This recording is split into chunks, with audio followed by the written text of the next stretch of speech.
Hello friends, welcome back to my channel. तो आज की वीडियो है state and life cycle in React JS पर। तो पहला टॉपिक जो हम पढ़ेंगे वो है what is state in React and second one is what is component life cycle in React. And ये मैंने जेएफ की इसलिए लिखा है जस्ट फॉर नॉलेज, क्योंकि कंपोनेंट लाइफ साइकिल जो मैं आपको बताने वाला हूँ वो एक्चुअल में आपको क्लास बेस्ड कंपोनेंट्स की बताऊँगा, लेकिन मैं जो फंक्शनल कंपोनेंट्स है उसकी आपको बाद में बताऊँगा। उसके लिए क्योंकि हुक्स एपीआई यूज़ होती हैं, लेकिन उससे पहले आपको रिएक्ट का बेस जानना ज़रूरी है कि रिएक्ट जेएस ने कहाँ से स्टार्ट किया था। तो सबसे पहले पढ़ते हैं what is state in react. State is the object data that can be stored manipulated and used in the components. मतलब जैसे आप पहले प्रॉप्स का यूज़ करते थे कंपोनेंट्स को बाहर से, जब भी कंपोनेंट को रेंडर करते थे उसके अंदर आप प्रॉप्स पास करते थे और प्रॉप्स को as a rich data object use करते थे। लेकिन अब हम इंटरनल कंपोनेंट्स के अंदर ही कुछ डेटा डिफाइन करेंगे और उसको इंटरनली ही यूज़ करेंगे। और वो जो भी डेटा होता है स्टेट का वो होता है private. It is private and it is completely controlled by the component. मतलब उसका कंट्रोल जो है वो टोटली उस कंपोनेंट के ऊपर होता है कि उस स्टेट को किस तरीके से मैनिपुलेट करना है और किस तरीके से उसको रेंडर करना है। और जब भी उस स्टेट की वैल्यू चेंज होती है कंपोनेंट जो है वो री रेंडर हो जाता है। नेक्स्ट पॉइंट ये है। और सबसे पहले हम जैसे क्लास बेस्ड कंपोनेंट्स पर देखने वाले हैं, तो उसमें जब भी स्टेट डिफाइन होती है वो कंस्ट्रक्टर्स के बीच में डिफाइन होती है। वो मैं आपको बताऊंगा कैसे होती है लाइव डेमो के साथ। और सेकंड पॉइंट है कि जो फंक्शनल कंपोनेंट्स होते हैं उसके अंदर जब भी स्टेट डिफाइन होती है वो होती है हुक्स में, जो हम नेक्स्ट वीडियोज़ में डिस्कस करेंगे। तो आज का मेन टॉपिक जो मेरा है वो मैं आपको क्लास बेस के अंदर कवर करवाऊंगा कि क्लास बेस में कंपोनेंट्स में स्टेट कैसे डिफाइन करते हैं और उसके साथ हम लाइफ साइकिल मेथड्स को कैसे इंप्लीमेंट करते हैं। तो चलिए स्टार्ट करते हैं इसका प्रैक्टिकल डेमोन्स्ट्रेशन। तो सबसे पहले यहाँ पर जैसे आपने देखा app.js जो हमने लास्ट काम किया था, ये रेंडर हो रही थी, ये फंक्शनल कंपोनेंट था। अब हम इसमें क्लास बेस कंपोनेंट बनाने वाले हैं। तो एसआरसी के अंदर मैं अब एक न्यू फाइल बनाऊंगा, लेट्स से क्लास कंपोनेंट, या इसका नाम मैं कंपनी ही कर देता हूँ, company data dot G S. तो ये company data dot G S के नाम से मैंने कंपोनेंट बना लिया। इसके अंदर मैं बेसिकली अब कंपनी का जो कंपोनेंट है वो रेंडर करने वाला हूँ। सबसे पहले हमने इसमें इंपोर्ट करना है रिएक्ट, क्योंकि हमने रिएक्ट पर काम करना है तो रिएक्ट का पैकेज इंपोर्ट करना पड़ेगा। उसके बाद हमने अब इसमें क्लास डिफाइन करनी है कि हमने क्लास का नाम क्या देना है, क्लास कंपनी। इसको कहाँ से एक्सटेंड करना है, एक्सटेंड्स रिएक्ट डॉट कॉम्पोनेंट, उसके बाद करली ब्रेसेस स्टार्ट। ये बेसिक सिंटैक्स मैं आपको बता रहा हूँ जैसे क्लास बेस्ड कंपोनेंट्स में होता है, ये आपने प्रीवियस वीडियोस में भी देखा है। इसके बाद हमने रेंडर फंक्शन यूज़ किया था, जिसमें रेंडर फंक्शन के अंदर हम बताते हैं कि हमने एप्लीकेशन में क्या रेंडर करना है इस कंपोनेंट में। इसके बाद हम लिखते हैं रिटर्न स्टेटमेंट कि हमने क्या रिटर्न करना है। अब जैसे लास्ट वीडियो में मैंने आपको बताया था कि हम इसमें फ्रेगमेंट्स का यूज़ करने वाले हैं, तो फ्रेगमेंट्स के थ्रू ही मैं इसमें डेटा जो है वो रिटर्न करूँगा। तो अभी मैं फ्रेगमेंट्स के थ्रू सिंपल मैं यहाँ पर एक पैराग्राफ टैग रिटर्न करने वाला हूँ। पैराग्राफ टैग में मैं अपना नाम लिखूँगा, माय नेम इज़ अविकुंज। तो उसके बाद मेरे को इस कंपोनेंट को कैसे यूज़ करना है, सबसे पहले यूज़ करने से पहले मुझे इसको एक्सपोर्ट करना पड़ेगा, क्योंकि मुझे इसको basically index dot G S में इंपोर्ट करना है। तो इंपोर्ट तभी होगा जब यहाँ से एक्सपोर्ट होगा। तो एक्सपोर्ट डिफ़ॉल्ट कंपनी। तो अब मैंने यहाँ से कंपनी कंपोनेंट जो है उसको एक्सपोर्ट कर दिया। अब इसको चलिए इंपोर्ट करते हैं इंडेक्स डॉट जी एस में। तो इंपोर्ट करने का मैं आपको तरीका बताऊंगा। अगर आप ये सोच रहे हैं कि मैं यहाँ पर लाइन लिखूंगा इंपोर्ट ऐप फ्रॉम ऐप, तो मैं ये नहीं लिखूंगा, मैं डायरेक्टली यहाँ पर कंपोनेंट का नाम लिखूंगा। वो देखते हैं कैसे वी एस कोड का फ़ायदा उठाएंगे। अब इसमें हम जैसे अब इसमें हम लिखेंगे कंपनी, तो जैसे ही हम कंपनी लिखेंगे यहाँ पर आ जाएगा company company dot slash company data dot G S. मतलब हम जैसे ही इसमें एंटर करेंगे तो ये ऑटोमेटिकली इंपोर्ट हो जाएगा। तो इसमें आपको कंपोनेंट्स को लिखने की ज़रूरत नहीं होती है, ऑटोमेटिकली जब आप इसको टाइप करना स्टार्ट करते हैं तो ये ऑटोमेटिकली वी एस कोड जो है वो सजेशन देना शुरू कर देता है कि आपको ये कहाँ से इंपोर्ट करना है। तो अब इसको सेव करते हैं। तो ये रेंडर हो गया, माय नेम इज़ अविकुंज। तो अब इसमें देखते हैं हम स्टेट्स का किस तरीके से यूज़ कर सकते हैं।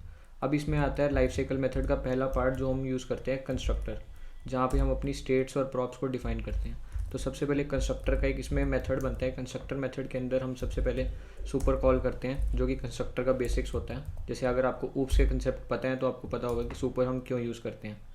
तो इसके बाद हमने डिफाइन करनी है स्टेट फाइनली। अब इसमें स्टेट कैसे डिफाइन करेंगे, this dot state is equal to, अब यहाँ पर हम स्टेट में कुछ भी डिफाइन कर सकते हैं। लेट से अब मैंने अपना नेम तो यहाँ पर प्रिंट कर दिया, मुझे अपनी एज जो है वो स्टेट में से प्रिंट करनी है। तो स्टेट के अंदर मैं डाल दूंगा एज, लेट से 24। मैंने यहाँ पर स्टेट डाल दी। अब मुझे स्टेट को कैसे यूज़ करना है, सिंपल रिटर्न स्टेटमेंट में जो मैंने रेंडर किया हुआ है, यहाँ पर एक और मैं पी टैग बनाऊँगा। इस पी टैग में मुझे यहाँ पर सिंपल लिखना है माई एज इज़ दिस कीवर्ड का यूज़ करेंगे क्योंकि हम क्लास बेस्ड कंपोनेंट्स पर काम कर रहे हैं, तो क्लास में दिस कीवर्ड होता है रेफरेंस के लिए। तो this dot state dot age, और इसको कर देंगे सेव। तो यहाँ पर प्रिंट हो जाएगा my name is Avikunj, my age is 24। इसी तरीके से अगर मैं अपना नेम भी यहाँ पर स्टेट्स में से लेके आना चाहता था तो मैं नेम भी यहाँ से ला सकता हूँ।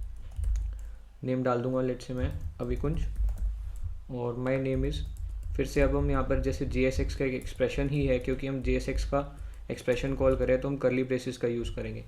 This dot state dot name.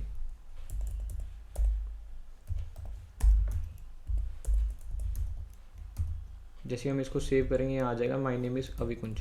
तो इसके साथ आप कोई भी चीज़, कोई भी बड़े ऑब्जेक्ट्स या कोई भी डेटा जो आपका कंपोनेंट में रिक्वायर्ड है वो आप स्टेट में पास कर सकते हैं। और अगर आप प्रॉप्स का यूज़ कर रहे हैं तो प्रॉप्स का भी हम इसी के अंदर काम कर सकते हैं। लेट्स से अब आपने यहाँ पर कंपनी कंपोनेंट जो है वो कॉल किया था index.js में, इसमें कंपनी नेम डालना चाहते थे आप, कंपनी का नेम आपने प्रॉप्स में पास कर दिया। प्रॉप्स मैंने आपको लास्ट वीडियो में बताया था, और अगर आपको प्रॉप्स क्लियर नहीं हुआ तो आप इस वीडियो को दोबारा देख सकते हैं। लेट्स से अब कंपनी नेम यहाँ मैंने लिख दिया डेवलपर बडी। अब मैंने इस बेसिकली कंपोनेंट में प्रॉप्स भी पास कर दिए हैं, स्टेट भी पास कर दिया है। तो स्टेट तो मैंने रेंडर कर दिया। अब देखते हैं क्लास बेस में हम प्रॉप्स कैसे रेंडर करते हैं। तो प्रॉप्स रेंडर कर लिए मैंने, यहाँ पर प्रॉप्स पास कर दिया, नेम पास कर दिया, डेवलपर बडी।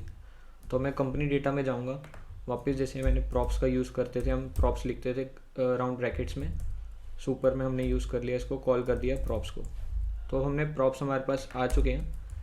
दोबारा से हम यहाँ पर एक पी टैग लगाएंगे और यहाँ लिखेंगे माई कंपनी नेम इज़, फिर से करली ब्रेसेस स्टार्ट, क्योंकि हमने एक JSX का एक्सप्रेशन लगाना है। प्रॉप्स डॉट, हमने क्या यूज़ किया था, नेम, प्रॉप्स डॉट नेम। तो जैसे ही हम सेव करेंगे यहाँ आ जाएगा my company name is developer buddy. तो इस तरीके से आप स्टेट और प्रॉप्स का यूज़ कर सकते हैं। तो constructor basically life cycle method जो होता है वो इसीलिए होता है कि हम इसके अंदर स्टेट्स और जो प्रॉप्स हैं उसको असाइन करके कंपोनेंट में हम रेंडर कर सकें। तो दो लाइफ साइकिल मेथड्स आपने देख लिए हैं, एक होता है कंस्ट्रक्टर, एक होता है रेंडर। तो ये जो लाइफ साइकिल मेथड्स होते हैं ये कंपोनेंट को मैनिपुलेट करने के काम आते हैं। कंस्ट्रक्टर में आप असाइन कर सकते हो प्रॉप स्टेट्स को, और रेंडर फंक्शन में आप कुछ भी रिटर्न कर सकते हो UI में इनके बेसिस पे, प्रॉप्स और स्टेट्स के बेसिस पे। तो चलिए अब ये तो हो गया स्टेट को रीड हम कैसे करते हैं और स्टेट को हम किस तरीके से यहाँ पर रेंडर कर सकते हैं UI में। लेकिन अब स्टेट को अपडेट किस तरीके से कर सकते हैं वो मैं आपको बताऊंगा नेक्स्ट वीडियो में, क्योंकि नेक्स्ट वीडियो में मैं आपको इवेंट हैंडलिंग के बारे में बताने वाला हूँ। उसके बीच में हम फंक्शंस बना के इवेंट्स हैंडल करेंगे, on click, on change, mouse over, mouse enter. तो उसके बेसिस पे हम स्टेट को चेंज करेंगे और देखेंगे कि स्टेट को हम कैसे अपडेट कर सकते हैं। तो चलिए अब नेक्स्ट पार्ट पर मूव करते हैं, what is component life cycle in react. तो कंपोनेंट लाइफ साइकिल जो होता है उसके अंदर कुछ लाइफ साइकिल के मेथड्स होते हैं जो React.js में ऊप्स कंसेप्ट के थ्रू यूज़ होते हैं। तो जैसे सबसे पहला है कंस्ट्रक्टर, जो आप पढ़ चुके हैं कि कंस्ट्रक्टर में आप स्टेट्स और प्रॉप्स को असाइन कर सकते हो कंपोनेंट में। Second one is render, render के अंदर आप UI लॉजिक लिखते हो और उसके बीच में स्टेट्स और प्रॉप्स का डेटा यूज़ करके UI को मैनिपुलेट कर सकते हो। थर्ड आता है कंपोनेंट डिड माउंट। अब कंपोनेंट डिड माउंट जो होता है वो चेक करने के लिए होता है कि आपका जो कंपोनेंट है वो डॉम ट्री में माउंट हो गया है कि नहीं। तो चलिए उसका एग्जांपल देखते हैं। कंपोनेंट डिड माउंट, सिंपल आपको एक मेथड लिखना है यहाँ पर कंपोनेंट डिड माउंट, और हम अभी चेक करने के लिए सिंपल इसमें अलर्ट करा देते हैं कंपोनेंट इज़ लोडेड, और इसको सेव कर देते हैं। तो यहाँ पर आप देख सकते हो प्रिंट हो गया कंपोनेंट इज़ लोडेड। तो जितनी बार भी ये कंपोनेंट जो है वो माउंट होगा यहाँ पर प्रिंट हो जाएगा कि कंपोनेंट इज़ लोडेड। अगर मैं इसको दोबारा रिफ़्रेश करता हूँ दोबारा से मैसेज आएगा कंपोनेंट इज़ लोडेड। तो अगर आप कोई भी साइड इफ़ेक्ट्स या फिर कोई भी चीज़ें इसमें दिखाना चाहते हो एप्लीकेशन में, जैसे ही आपका कंपोनेंट माउंट हो तो आप इस फंक्शन के अंदर उसको यूज़ कर सकते हो। लेट्स से आपको वेलकम बैनर दिखाना है या कोई अलर्ट दिखाना है वेलकम का, तो आप इसमें वो यूज़ कर सकते हो। तो नेक्स्ट आता है इसके बाद कंपोनेंट डिड अपडेट। तो ये जो होता है ये चेक करता है बेसिकली कि अगर कंपोनेंट में कोई भी चीज़ अपडेट हुई है तो कंपोनेंट को रीरेंडर करना है। तो वो चेक करता है स्टेट और प्रॉप्स के थ्रू। तो कंपोनेंट डिड अपडेट अलर्ट, अब इसमें भी हम टेस्ट करते हैं कंपोनेंट वॉज चेंज्ड, और इसको सेव करके देखते हैं कि क्या इफेक्ट आता है। तो सबसे पहले आया कंपोनेंट इज़ लोडेड, क्योंकि हमने रिफ्रेश किया तो कंपोनेंट माउंट हो गया। और मैसेज आ गया कंपोनेंट इज़ लोडेड। लेकिन अब हमने कंपोनेंट अपडेट करना है, वो कैसे करना है वो चेक करते हैं।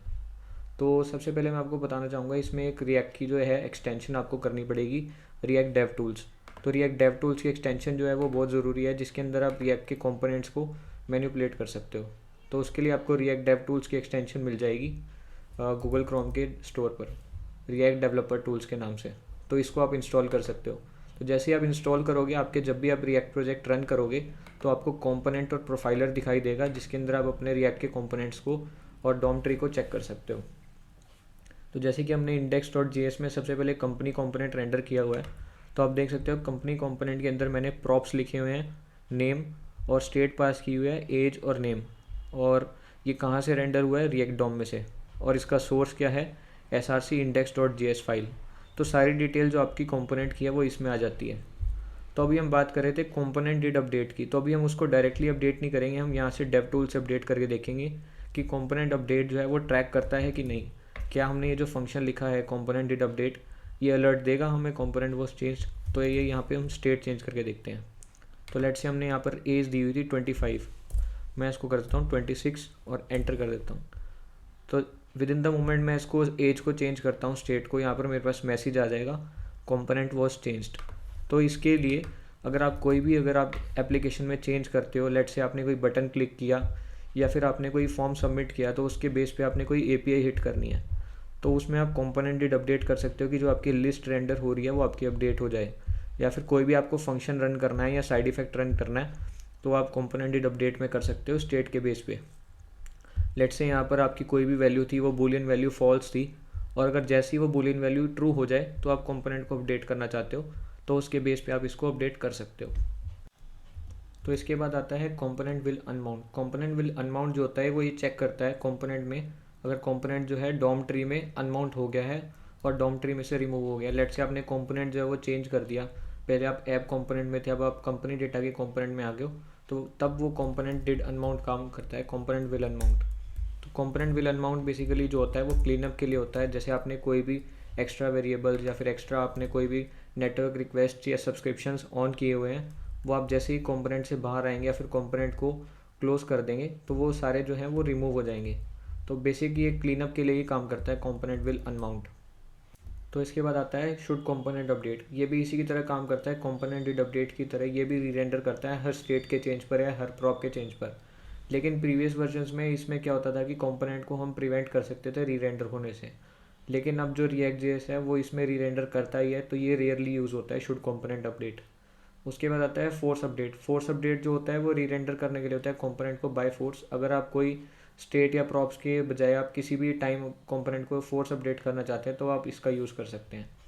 और ये जो भी टॉपिक्स हैं ये सारे सिर्फ नॉलेज के लिए हैं, मैं आपको बताना चाहूँगा, क्योंकि अब जो हम यूज़ करते हैं वो फंक्शनल कंपोनेंट्स यूज़ करते हैं, और फंक्शनल कंपोनेंट्स में हुक्स एपीआई यूज़ होती है, जो मैं आपको फर्दर वीडियोज़ में बताऊँगा।